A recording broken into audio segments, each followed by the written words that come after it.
तो hello guys, good morning. आज आपके अपने चैनल प्रिंस लखनऊ में आपका फिर से स्वागत करते हैं। आज है मेरा 180 दिन चैलेंज का डे 17 और इसमें मैं आपको बताऊंगा कि लाइफ में संगठित रहना कितना ज़रूरी है। अगर आप अपने फैमिली में, अपने चीज़ों में संगठित नहीं है तो आपके लिए कितना लॉस हो सकता है। आपने देखा है कि संगठन की वजह से आज तक जितने भी आंदोलन या जितनी चीज़ें हुई हैं वो सफल हो पाई हैं। चाहे आप कुछ भी ले लें, कोई भी प्रोटेस्ट ले लें, अगर सिंगल इंडिविजुअल जाके वहाँ पे प्रोटेस्ट करे तो उसको इतना वरीयता नहीं देंगे, इतना इम्पोर्टेंस नहीं देंगे और उसको जल्द से जल्द उसको खारिज कर देंगे। तो आप देखें, कोई भी युद्ध ले लें, वो भी संगठन से ही हुआ। महाभारत का युद्ध ले लें, अगर उसमें पांडव लोग या फिर कौरव लोग संगठित नहीं होते तो फिर युद्ध वो नहीं जीत पाते। तो कहने का मतलब ये है कि लाइफ में संगठित होना कितना ज़रूरी है। अगर आप संगठित हैं तो आप वो हर चीज़ अचीव कर सकते हैं जो आपने सोचा है, और अचीव करने की बात है वो जल्दी ही अचीव कर सकते हैं। एक स्टोरी के माध्यम से बताना चाहेंगे कि एक घर में एक किसान के 4 बेटे थे और वो आपस में बहुत लड़ते थे। मतलब डेली आए दिन वो झगड़े करते रहते थे, आपस में मार पीट करना उनकी डेली की एक्टिविटी थी। तो किसान बूढ़ा हो चला। एक दिन उसने सोचा कि ये अगर ऐसे लड़ते रहेंगे तो जब किसान की मृत्यु होगी तो ये कैसे रहेंगे।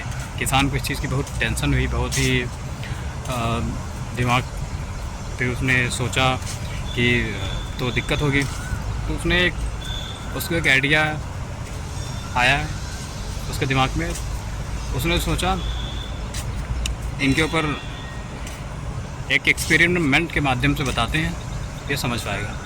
तो उसने अपने बच्चों को बुलाया और बोला कि सब लोग जाओ और जंगल से एक एक लकड़ी तोड़ के लाओ, अपने बराबर एक लकड़ी तोड़ के लाओ। तो सबने कहा कि लकड़ी तोड़ के लाओ, लकड़ी मतलब क्या होना है। तो बोले कि अरे ठीक है, कोई ना, लकड़ी तो मंगा रहे हैं, लकड़ी ला देते हैं। तो लकड़ी उन सब ने लकड़ी लाई। अब लकड़ी लाने के बाद वहाँ पे किसान ने कहा कि लकड़ी को तोड़ो। तो सबने बड़े आराम से लकड़ी को तोड़ दिया। तो किसान ने कहा कि अब फिर से जंगल जाओ, फिर से लकड़ी लेके आओ। तो लड़कों ने कहा कि मतलब ये पिताश्री करना क्या चाह रहे हैं कि लकड़ी मंगा रहे हैं फिर तोड़ने को बोल रहे हैं, इनके पीछे का लॉजिक क्या है। तो बोले कि नहीं, लेके आओ बस। तो वो फिर दोबारा जंगल गए, लकड़ी लेके आए। तो फिर उनसे बोला गया कि अब इन लकड़ियों को इकट्ठा करो। तो उन सब ने उस लकड़ी को इकट्ठा किया, गट्ठर जैसा उन्होंने बनाया। फिर किसान ने कहा कि अब तोड़ो। तो अब जितने उनके भाई थे सबने ट्राई किया। तो वो गट्ठर में जो लकड़ी बन चुकी थी तो लकड़ी टूटी ही नहीं। तो किसान ने कहा कि समझे मैं क्या समझाना चाहता हूँ, अगर तुम इसी तरीके से संगठित बन के रहोगे तो तुमको कोई भी तोड़ नहीं पाएगा, तुम्हारा कुछ बिगाड़ नहीं पाएगा। इस लकड़ी के माध्यम से ये मैं समझाना चाह रहा था। जो तुम लोग पूछ रहे थे कि क्या करना चाह रहे हो, तो मैं यही समझाना चाह रहा था कि अगर लाइफ में संगठित रहोगे तो बहुत आगे जाओगे और आपको जल्दी कोई तोड़ नहीं पाएगा। आपके कुछ आंच नहीं आ सकती, कुछ प्रॉब्लम नहीं हो सकती। तब वो चारों लड़के ने कहा कि हाँ, जो पिताजी बोल रहे हैं वो सही बोल रहे हैं। तो उस चीज़ को उन सब ने अपने मन की गहराइयों से सोचा।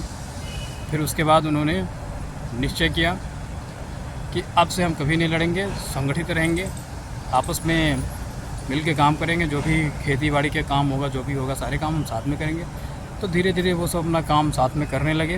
उसके बाद थोड़े ही दिन में वो अच्छे खासे अमीर बन गए और उनकी जो चीज़ें थी और जो भी घर जो भी थी उनकी, वो अच्छे से बनने लगी और वो सब लाइफ में बहुत आगे बढ़ गए। तो उन्होंने कहा कि पिताजी ने जो मुझे सीख दी, हम लोगों को जो सीख दी, उस वजह से हम लोग आज मुकाम पे पहुँचे। उसके लिए बहुत बहुत धन्यवाद। उन्होंने धन्यवाद दिया। तो कहने का मतलब है कि लाइफ में ऐसे ही संगठित रहना है, कभी भी अलग नहीं होना है, संगठित होकर रहना है। बिल्कुल ये चीज़ें आपको दिमाग में बना कर रखनी है। तो आज का ब्लॉग यहीं पे ख़त्म करते हैं। तब तक के लिए मिलते हैं अगले ब्लॉग में। तब तक के लिए जय हिंद, जय भारत। Thank you.